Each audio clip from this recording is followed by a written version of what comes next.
안녕하세요. 이번 데브페스트 2020 GDG 클라우드 코리아에서 준비한 다시 여기 GCP 세션에 오신 것을 환영합니다.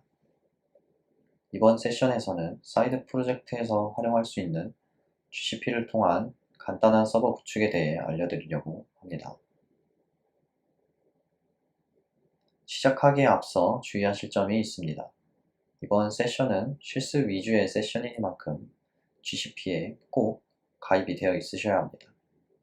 만약에 가입이 되어 있지 않으시면 실습을 하실 수 없으므로 반드시 가입을 먼저 진행해 주시길 바랍니다. 오프닝을 하는 동안 여유가 있으니까 지금 가입을 해주셔도 좋습니다. 세션 진행은 GDG 클라우드 코리아 운영진으로 활동 중인 박정훈님, 김지영님, 그리고 지금 얘기하고 있는 저 김종건 이렇게 셋이서 진행을 하게 됩니다. 다음으로 세션 목차입니다.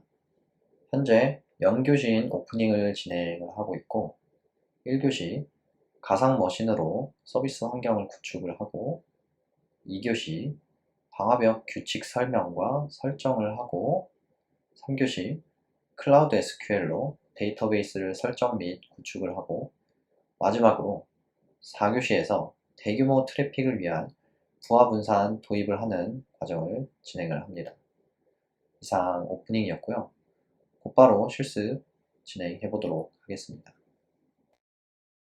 네, 먼저 가상 머신으로 서비스 환경을 구축해 보도록 하겠습니다. GCP에 가입을 하시고 콘솔로 오시면 기본 프로젝트로 이렇게 생성이 되어 있고 해당 대시보드를 보시게 됩니다. 여기서 이제 프로젝트가 설정이 안 되어 있거나 다른 프로젝트로 전환을 하고 싶으시면 좌측 상단 여기를 클릭해서 프로젝트를 새로 생성해 주시면 됩니다. 여기서 프로젝트 이름을 설정을 해주시고 조직도 설정해 주시고 만들기를 누르시면 새로 프로젝트가 생성이 됩니다. 새로 프로젝트가 생성되면 설정되는데 시간이 좀 걸리니 저는 미리 만들어둔 프로젝트로 전환해서 사용하도록 하겠습니다. 네, 다시 돌아와서 가상머신에 대한 설명을 먼저 좀 드리겠습니다. 여기서는 GCE, 구글 컴퓨터 엔진이라고 하는데 GCE는 서버와 유사한 일반 VM, 즉 가상머신으로 보시면 됩니다. CPU와 메모리 디스크 설정, OS 등 이런 거를 다 선택을 하실 수 있고요. 그래서 다 선택해서 생성을 하면 사용 가능한 VM을 곧바로 만들어 줍니다. 그래서 한번 해보겠습니다. 그래서 좌측 상단에 탐색 메뉴를 누르시고 컴퓨팅 카테고리에 컴퓨터 엔진을 눌러주시면 이렇게 VM 인스턴스가 됩니다.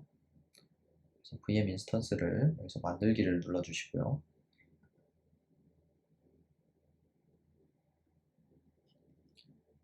그래서 이름을 사이드 프로젝트라고 이렇게 정하겠습니다. 여기서 각 필드에 궁금하신 점이 있으면 여기 물음표에 마우스를 가져다주시면 설명이 나오고 좀 더 자세히 알아보기 등을 통해서 구글 문서로 가서 자세히 좀 알아볼 수가 있습니다.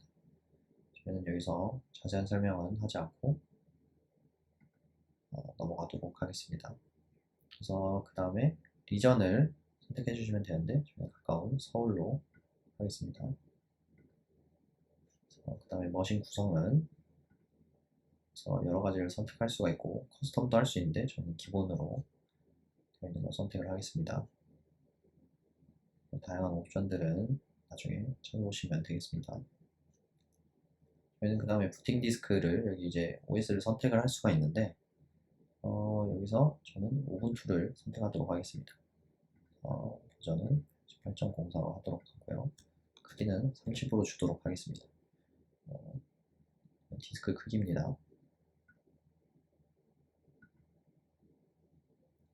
선택을 해주시고 그 다음에 API 액세스 부분이 있는데 여기서 모든 클라우드 API에 대한 전체 액세스 허용을 해주시고요. 방화벽 설정도 기본적으로 여기서 할 수가 있습니다. 하지만 저희는 다른 부분은 일단 넘어가고요. HTTP 트래픽 허용만 체크해 주도록 하겠습니다. 여기서 만들기를 눌러주시면 이렇게 VM이 생성되고 있습니다. 조금 기다려 주시면 VM이 금방 생성됩니다. 네, 저번 시간에 이어서 방화벽 규칙 설명과 설정을 한번 해보도록 하겠습니다. 좌측 상단에 탐색 메뉴를 눌러주시고 쭉 가시면 네트워킹 카테고리에 VPC 네트워크 그리고 방화벽을 클릭해 주시면 이렇게 방화벽 규칙을 만들 수 있는 곳으로 오실 수 있습니다. 여기서 방화벽 규칙 만들기를 눌러주시면 이렇게 설정할 수 있는 곳으로 오실 수 있고요. 이름은 말 그대로 방화벽 이름을 설정을 해주시면 됩니다. 설명은 이 방화벽 규칙에 대한 설명이고요. 로그, 그래서 로그를 사용을 하게 하시면 스택 드라이버를 사용해서 그 에러와 같은 정보에 대해 자동적으로 로깅 시스템을 이용할 수가 있습니다.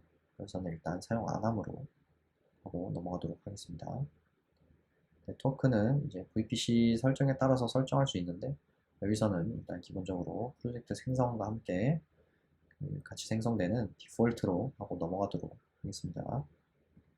그 다음에 이제 우선순위가 나오는데 이 우선순위 범위가 0부터 65,535라고 되어 있습니다. 이 사이의 정수로 숫자가 낮을수록 우선순위가 높습니다. 그리고 기본값으로 1000이 배정되어 있고요. 여기서는 기본값은 1000으로 하고 넘어가도록 하겠습니다. 그리고 트래픽 방향은 말 그대로 수신, 송신 설명을 보시면 인그레스는 수신 트래픽, 이그레스는 발신 트래픽에 적용된다고 설명이 나와 있죠.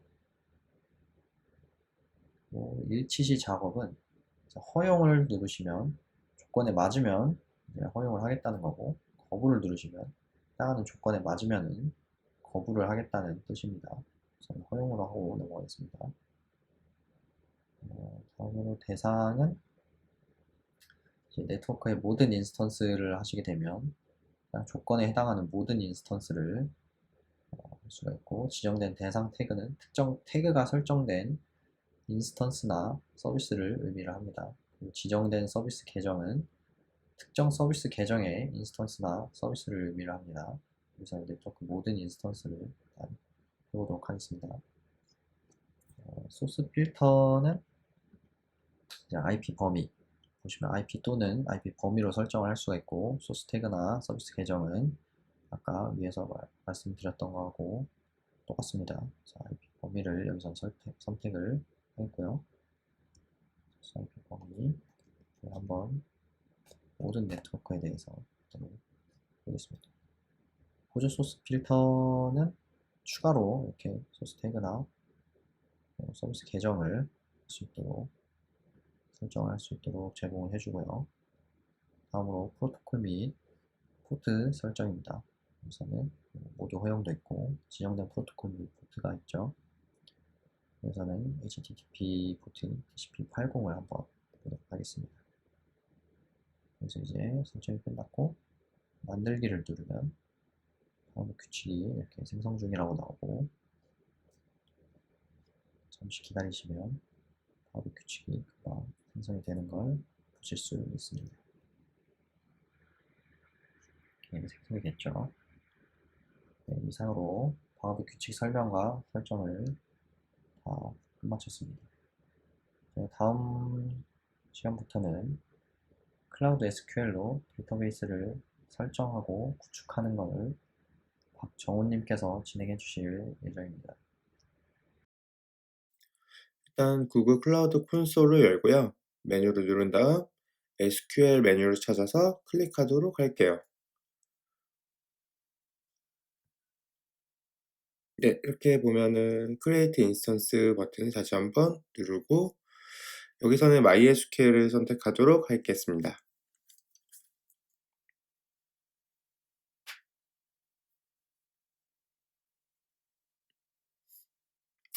그 다음에 인스턴스 아이디하고 루트 비밀번호가 기본적으로 들어왔는데 이 부분에서 루트 비밀번호를 고치도록 할게요.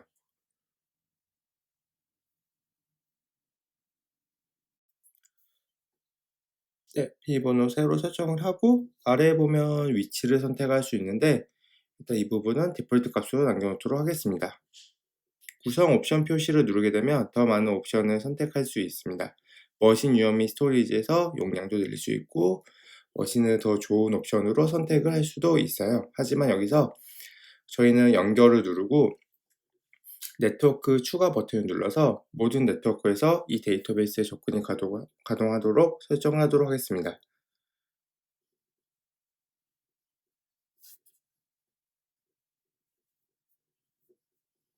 네, 다 되었으면 닫기를 누르고요. 그 다음 연결 눌러서 제대로 선택되었는지 한 번 더 확인한 다음에 아래 생성 버튼을 누르도록 하겠습니다.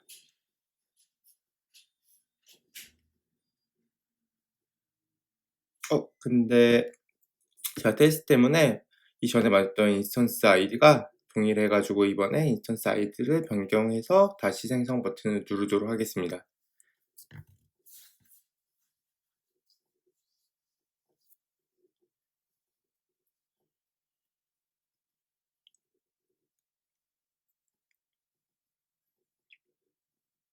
네, 정상적으로 생성이 되었으면 지금 화면과 같은 화면이 나타나고요. 이때부터 인스턴스 생성이 시작이 됩니다. 인스턴스 생성이 완료가 되면 다음과 같은 화면이 나타나고요. 우측 상단에 있는 알림 메뉴에서 인스턴스 생성이 완료가 되었다는 것도 확인할 수 있습니다. 좌측 메뉴에서 연결해 가 보시면은 저희가 인스턴스 생성 때 설정했던 네트워크 설정이 잘 되어 있는 것도 확인할 수 있고요. 정말로 잘 설정이 되어서 접속이 가능한지 확인하기 위해서 개요에 가신 다음에 이 인스턴스에 연결해 있는 공개 IP 주소를 복사를 한 다음에요. 터미널을 통해서 한번 접속해 보도록 하겠습니다.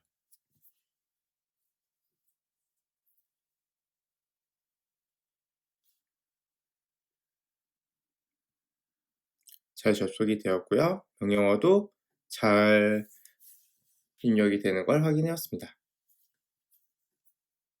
앞 시간에 이어서 저는 구글 클라우드를 통해 로드 밸런서를 설정하는 방법에 대해 설명드리겠습니다.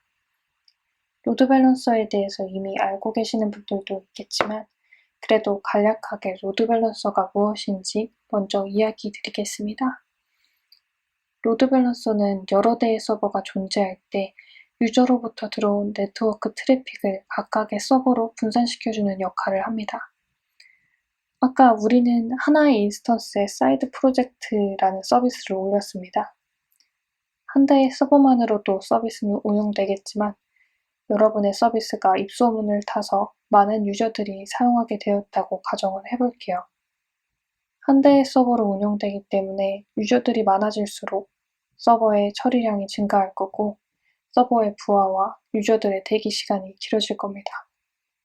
이때 여러분은 서버를 더 늘리는 선택을 하실 수 있습니다. 하나의 인스턴스에 하나의 서버만 둘 거라서 여러 대의 인스턴스가 생겼다고 가정을 해볼게요. 특정 주소로 트래픽이 인입되면 여러 대의 인스턴스들 중에 어느 인스턴스로 트래픽을 보내줘야 할지 누군가 결정을 해줘야 합니다. 또 트래픽을 보내주는 인스턴스가 프로세스 처리가 가능한지 확인도 해줘야 할 거고요. 이 역할을 해주는 게 로드 밸런서입니다. 우리가 아는 클라우드 서비스들, 구글 클라우드나 AWS에서 제공해주는 로드 밸런서들은 인스턴스들의 헬스를 체크해서 비정상적인 인스턴스들은 로드 밸런서가 관리하는 대상에서 제외를 해주고 다시 정상으로 돌아온 인스턴스들은 관리 대상에 포함을 시켜줍니다. 오토스케일링과 함께 쓰여서 인스턴스들을 확장하거나 혹은 축소시켜줄 수도 있습니다. 또 로드 밸런서는 우리가 코드를 배포할 때 서비스를 중단하지 않고 무중단 배포하거나 블루 그린 배포를 하게 만들 수 있습니다. 이제 GCP에서 로드 밸런서를 설정하는 4가지 단계에 대해서 간략하게 얘기해 볼게요. GCP에서 로드 밸런서를 설정할 때는 컴퓨터 엔진에 이미지를 만들고 만들어진 이미지를 가지고 인스턴스 템플릿을 만듭니다. 이미지란 인스턴스를 만들기 위한 이미지인데요.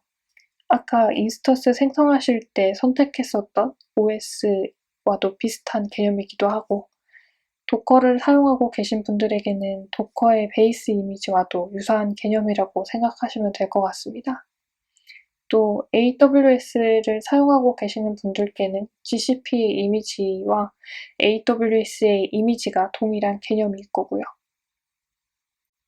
인스턴스 템플릿은 이렇게 만들어진 베이스 이미지를 인스턴스로 만들 때 인스턴스가 가지고 있는 스펙, 예를 들면 머신 유형이나 인스턴스의 속성 등등의 정보에 대해서 템플릿화하는 겁니다.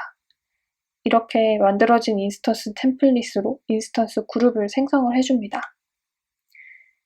인스턴스 그룹은 인스턴스들의 모음으로 로드 밸런서가 모니터링하는 대상 그룹을 설정하는 거예요. 이렇게 3가지 단계를 거치게 되면 마지막 단계로 로드 밸런서 설정을 마무리할 거예요. 4단계가 필요한 이유는 로드 밸런서를 통해서 서비스 인스턴스들을 관리하기 위해 설정해줘야 하는 내용들이고 또 추가적으로 로드 밸런서를 이야기하면 빠지지 않는 오토 스케일링을 적용하기 위한 단계라서 4단계가 필요합니다. 이제 로드 밸런서 생성의 첫 번째 단계인 이미지를 생성해 보겠습니다. 햄버거 메뉴에 들어가셔서 컴퓨터 엔진 카테고리에 이미지를 선택해 주세요. 들어오시면 이미지 리스트들이 정렬되어 있어요. 이 이미지 리스트들은 제가 만든 이미지가 아니라 GCP에서 기본적으로 제공해주는 이미지들입니다. 리스트들을 보면은 CentOS의 OS 이미지들도 보이시죠? 이미지를 생성하겠습니다. 제가 생성하고자 하는 이미지는 아까 만든 사이드 프로젝트 인스턴스에 올라간 모든 환경과 코드들이 들어간 디스크 정보입니다. 제가 만들 이미지로 사이드 프로젝트 인스턴스와 동일한 여러 개의 인스턴스들을 만들 수가 있습니다. 제 이름을 정해보겠습니다. 아까 만들었던 인스턴스 이름을 따서 사이드 프로젝트로 시작하는 이름을 지정을 할게요. 데이트로 된 버전명도 기입해줍니다. 버전명을 기입하는 이유는 사이드 프로젝트 인스턴스의 변경 사항이 생겼을 때 이미지 버전 관리를 위해서입니다. 소스에서는 어디에 이미지를 만들 것인가에 대한 카테고리를 선택합니다. 우리는 아까 만든 인스턴스의 디스크를 이미지로 만들 거라서 디스크를 선택해줍니다. 소스 디스크에는 사이드 프로젝트 인스턴스가 들어가 있고요. 선택해줍니다. 위치는 이 이미지를 어느 리전에서 사용 가능한지 결정하는 옵션인데요.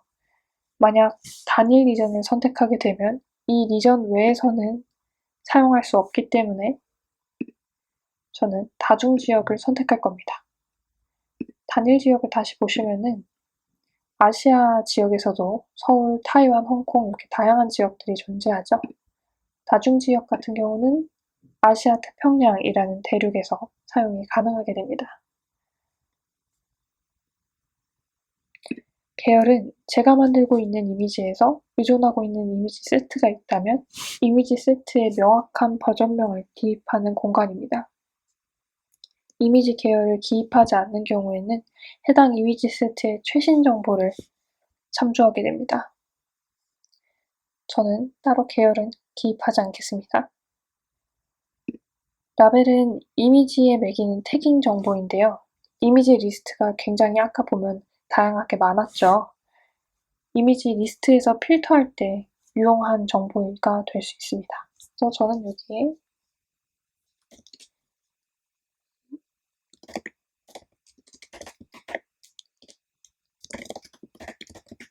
이렇게 샘플을 넣어 볼게요. 그리고 이미지를 만들어 보겠습니다.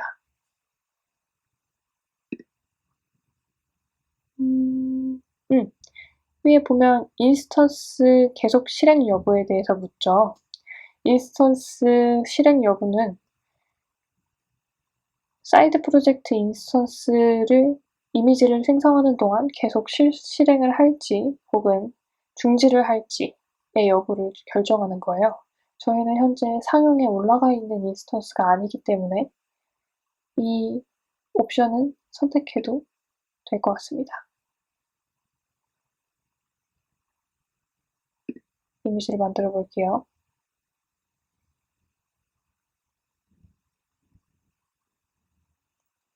저희가 생성한 이미지는 아까 제가 만들었던 라벨로 찾아보겠습니다.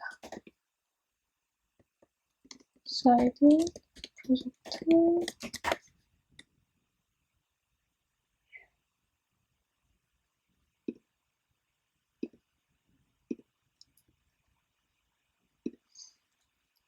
사이드 프로젝트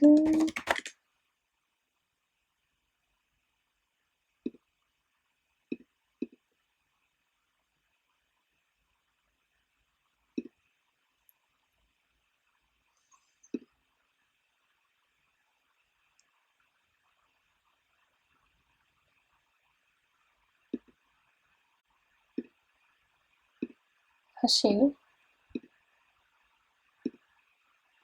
라벨 프로젝트 사이드 프로젝트 필터링된 저희가 생성한 이미지가 나오죠. 생성이 잘 됐는지 확인해 봅니다. 네, 아시아 태평양 지역의 라벨 이렇게 생성이 되었고요. 이미지를 다 만들었으니 만들어진 이미지를 가지고 인스턴스 템플릿을 생성해 보겠습니다. 컴퓨터 엔진 탭에 인스턴스 템플릿을 선택해 주시고요. 인스턴스 템플릿 같은 경우는 GCP 내에 제공하는 템플릿들이 존재하지 않습니다. 직접 템플릿을 만들어야 돼요. 우리는 바로 템플릿을 만들어 볼게요.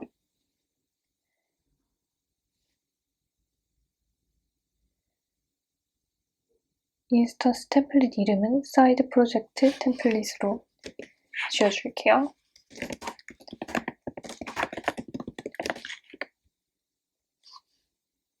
여기서부터는 인스턴스 스펙을 설정하게 되는데요. 머신 유형은 사이드 프로젝트 인스턴스 생성할 때와 동일하게 E2 미디엄으로 선택하겠습니다. 기밀 VM 서비스 이 옵션은 메모리 보안과 관련된 옵션입니다. 올해 7월에 추가된 기밀 컴퓨터 기능인데요. 인스턴스에 올라간 데이터를 CPU 외부의 다른 곳에 암호화해서 보관하는 기능입니다. 사이드 프로젝트에 보안이 문제되는 비즈니스가 없어서 이 부분은 체킹하지 않겠습니다. 컨테이너 옵션은 VM 서비스의 VM 인스턴스에 도커 컨테이너를 배포하고 시작할지 여부를 선택하는 옵션입니다. 이 옵션은 도커 컨테이너를 인스턴스에 올린다면 이 옵션을 통해서 인스턴스 내부의 컨테이너의 상태를 관리하는 게 아니라 GCP 내부에서 모니터링 할 수 있고 배포 시에 직접 설정해 주는 것보다 훨씬 간단합니다. 부팅 디스크에는 바로 이전에 만들었던 사이드 프로젝트 이미지를 설정해 줍니다. 부팅 디스크에는 기본 GCP에서 기본적으로 제공해주는 OS 이미지들이 있고요. 저희는 커스텀 이미지를 사용하겠습니다. 프로젝트를 선택해서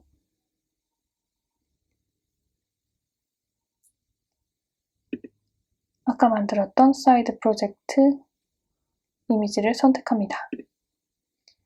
유형과 크기는 기본과 맞추고요. 마지막으로 방화벽 설정을 할 건데요. 로드 밸런서를 사용할 거기 때문에 저희는 HTTP 트랙 및 픽 허용만 체킹하겠습니다. 우측 상단에 보면은 이 인스턴스 템플릿으로 만들어진 VM 인스턴스가 월 어느 정도 비용이 나오는지 예상할 수 있게 표시를 해둬요. 위치별로 가격이 다르기 때문에 나중에 생성 시에 확인해 보시는 걸 추천드립니다. 템플릿을 만들게요.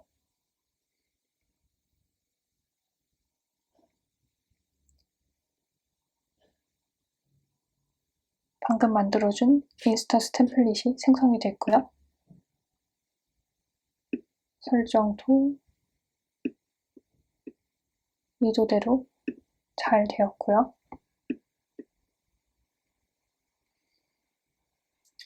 이렇게 만들어진 이미지 템플릿으로 바로 사이드 프로젝트 인스턴스를 생성할 수 있습니다. 만들어진 인스턴스 템플릿으로 인스턴스 그룹을 생성하겠습니다. 인스턴스 그룹은 인스턴스들을 모아 관리할 수 있는데요. 이렇게 두 가지 관리형 그룹과 비관리형 그룹, 이 두 가지 형태로 생성할 수 있습니다. 관리형은 인스턴스 템플릿을 통해 만들어진 동일한 여러 인스턴스들을 운영할 수가 있고, 비관리형은 개별적인 인스턴스들을 그룹화하고 직접 관리합니다. 관리형을 이용할 경우에는 트래픽이나 기타 요건에 따라서 인스턴스가 스케일 아웃 될 수 있고, 문제가 생기는 인스턴스들은 자동적으로 복구 기능, 글로벌한 서비스에서는 일괄 배포가 가능하도록 만들어주는 등 여러 가지 기능들을 손쉽게 사용할 수 있습니다. 반면에 비관리형은 같은 기능을 위해서 직접 하나하나 설정을 해줘야 되고요. 우리는 로드 밸런서를 손쉽게 설정할 수 있는 관리형 그룹을 선택하겠습니다. 관리형 그룹 내에서도 stateful 인스턴스 그룹과 stateless 관리형으로 나누는데요. stateful 타입은 레거시 모놀리식 어플리케이션이나 데이터베이스 서버, 장기적으로 실행하는 프로세스가 무거운 배치 서버 같은 어플리케이션에 적합합니다. stateless 타입은 가벼운 웹 프론트 서버에 적합합니다. 둘의 차이는 stateful 타입은 수평 확장이 어렵고 데이터 복제나 애플리케이션 구성 변경 등에 대비해서 인스턴스 고유의 상태를 보존하고 있습니다. 반면에 stateless는 VM 고유의 상태를 유지하지 않고 수평 확장에 더 관심이 많습니다. 우리는 일반적인 프론트 웹 어플리케이션을 올리는 것이기 때문에 stateless 관리형 그룹을 선택하겠습니다. 이름은 사이드 프로젝트 인스턴스 그룹으로 설정해 줄게요.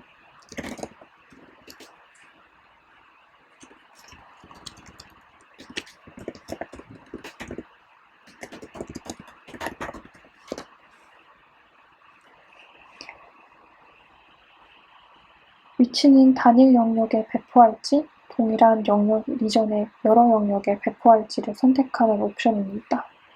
다중 영역을 리전 MIG라고 하는데 여러 영역에 분산되기 때문에 영역별로 장애 가능성도 낮아지고 가용성도 높아집니다. 사이드 프로젝트는 가용성을 고려해서 로드 밸런서를 붙이는 것이기 때문에 다중 영역으로 선택해줍니다. 리전은 아시아 사우이스트를 선택해줄게요. 이제 인스턴스 템플릿을 설정을 해줄 건데요. 저희가 아까 만들었던 사이드 프로젝트 템플릿 1을 설정해 줍니다. 자동 확장 기능은 로드 밸런서와 뗄 수 없는 옵션이기 때문에 사용을 할 거고요. CPU 확장 사용률이 60%가 넘어가면 자동 확장될 수 있도록 설정해 주었습니다. 대기 기간이라는 건 어플리케이션이 사용 가능하다고 판단될 때까지 대기하는 시간인데요. 기본 60초로 설정을 했습니다.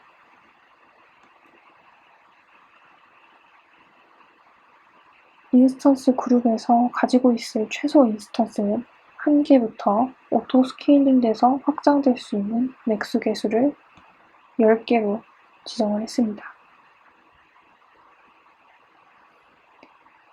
CPU 사용률이 늘어나서 오토 스케일링 돼서 인스턴스들이 많아졌다가 다시 사용률이 줄어들게 되면서 인스턴스들이 줄어들 수 있습니다.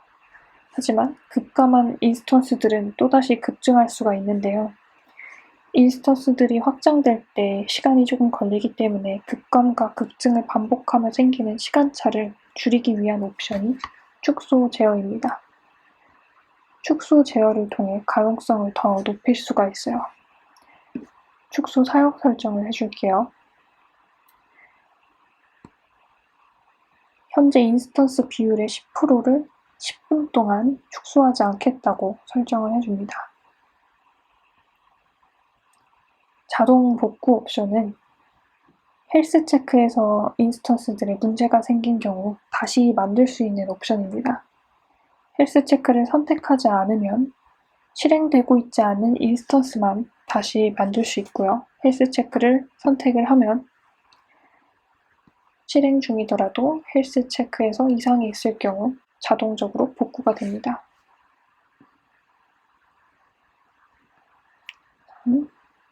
실행 중이 아닌 경우만 복구하는 걸로 설정하겠습니다. 이제 인스턴스 그룹을 만들어 보겠습니다.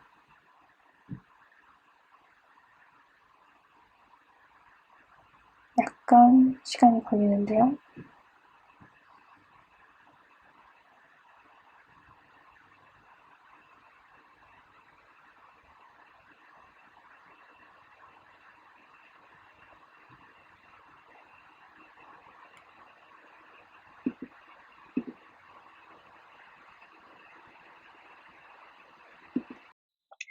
인스턴스 그룹까지 생성이 마무리되었으면 로드 밸런스 설정 마지막 단계로 들어가 보겠습니다. 메뉴로 돌아가셔서 네트워크 탭에 네트워크 서비스 로드 밸런서 부하 분산을 눌러주세요.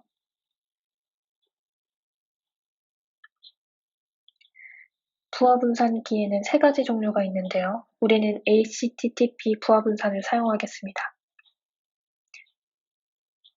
인터넷 네트워크 트래픽에 대한 부하 분산을 할 거기 때문에 첫 번째를 선택해 주시고요. 이름은 사이드 프로젝트 로드 밸런서.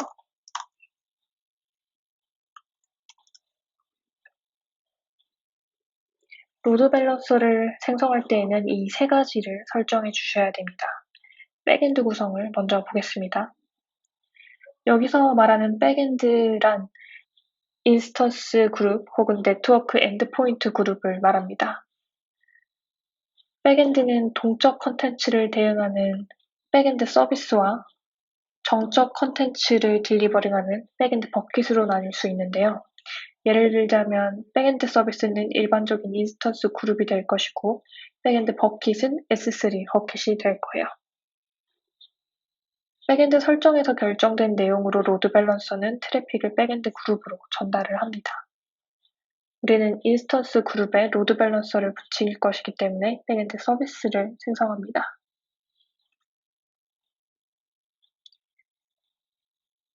이름은 사이드 프로젝트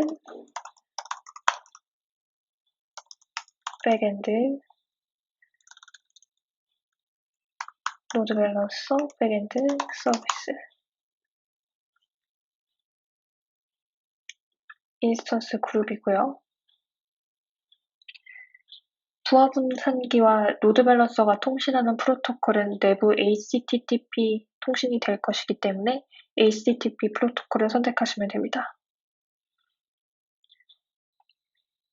인스턴스 그룹에는 아까 생성한 인스턴스 그룹을 선택해 주시고요. 포트는 80번 포트,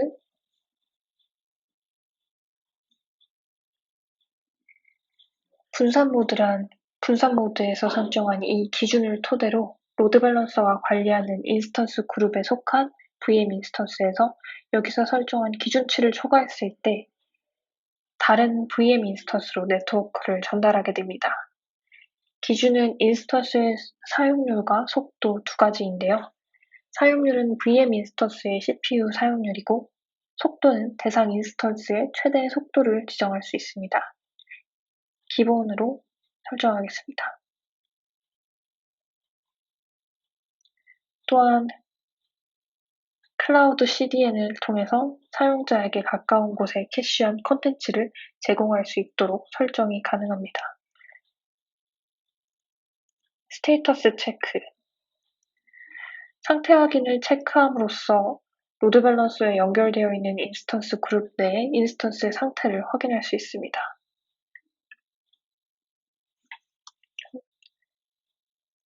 사이드 프로젝트, 로드 밸런스, 백엔드, 스테이터스 체크.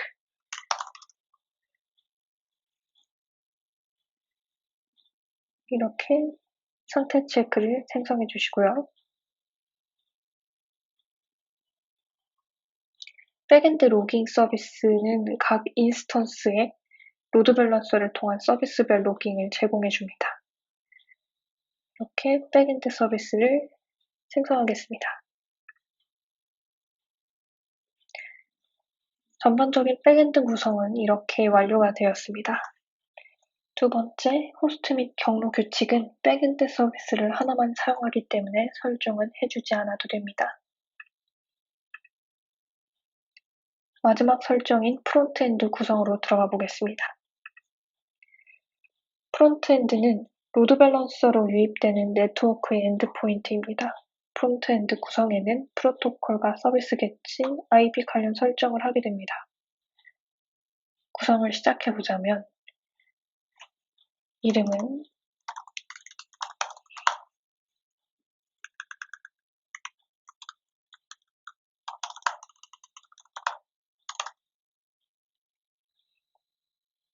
HTTP 프로토콜로 IP를 임시 IP로 설정할 경우에는 퍼블릭 IP가 계속 바뀌기 때문에 우리는 고정 IP를 설정해 주겠습니다.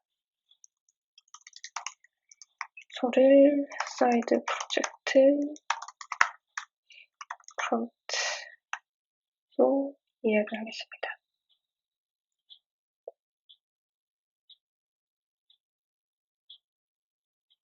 이렇게 퍼블릭 고정 IP가 설정이 되었죠. 네트워크 서비스 계층은 네트워크 GCP 로드 밸런서와의 연결을 최적화해주는 옵션들을 제공해줍니다. 인스턴스 그룹의 리전별로 선택 가능한 계층이 다를 수가 있습니다. 디폴트로 프리미엄을 선택하겠습니다. 전체적인 프론트엔드 구성이 완료가 되었습니다. 이제 한번 쭉 검토를 해볼게요. 사이드 프로젝트 로드 밸런스 백엔드의 프로토콜은 HTTP 헬스 체크해주는 부분이랑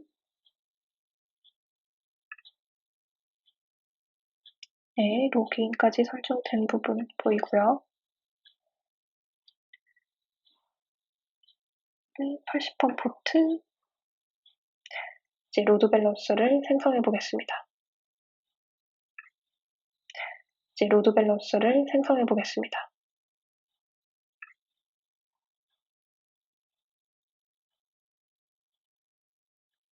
약간 시간이 걸릴 수 있어요.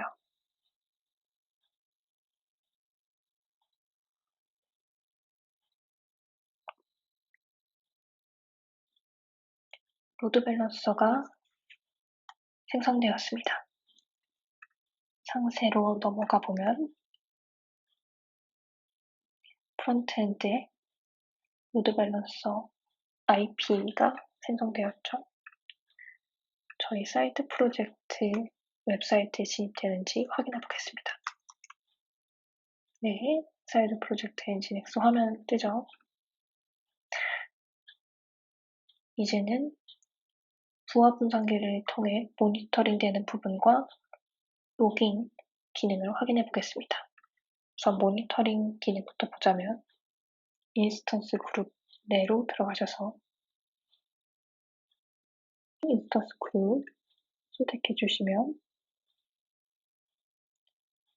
모니터링 탭을 보시면 실제 네트워크가 어떻게 유입됐는지를 확인하실 수 있고요. CPU 사용량이 어느 정도 되는지 대략적인 내용을 확인하실 수 있습니다. 구체적인 부분은 이렇게 모니터링 세부 항목을 통해서 확인하실 수 있으니까요.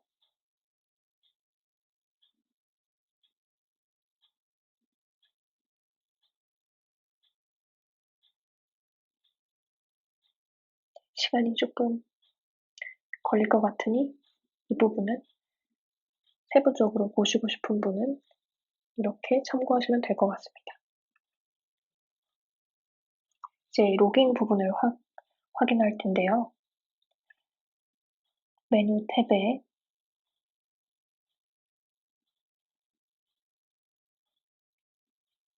작업 카테고리에 로그 기록, 로그 탐색기를 클릭해 주세요. 네. 로드 밸런서로 들어온 내용들이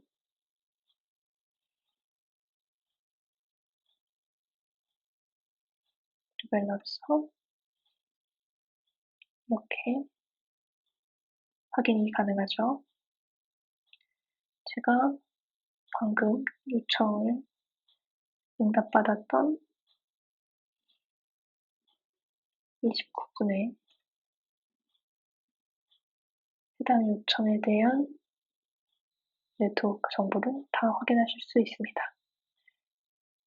이렇게 전반적으로 로드 밸런서 설정과 모니터링을 다 확인을 했습니다. 네, 저희가 준비한 내용은 여기까지고요. 이번 세션의 목적이 GCP를 통한 간단한 서브 구축이었기 때문에 설명이 많이 부족하다고 느끼신 분들이 있을 겁니다. 이런 부분은 페이스북에 GCP 유저 그룹이 있는데 해당 그룹에 가입하셔서 정보를 얻거나 아니면 질문을 올려주시면 이제 구글 엔지니어 분들이나 다른 해당 그룹 분들께서도 답변을 잘 달아주시고 있으니까 가입해 주시면 될 것 같고요. 그리고 GCP 한글 문서나 구글 엔지니어 분들이 쓰신 글, 뭐 한글 자료 등등이 잘 나와 있는 것들이 많아서 참고하시면 좋을 것 같습니다. 네, 여기까지 다시 여기 GCP였습니다. 감사합니다.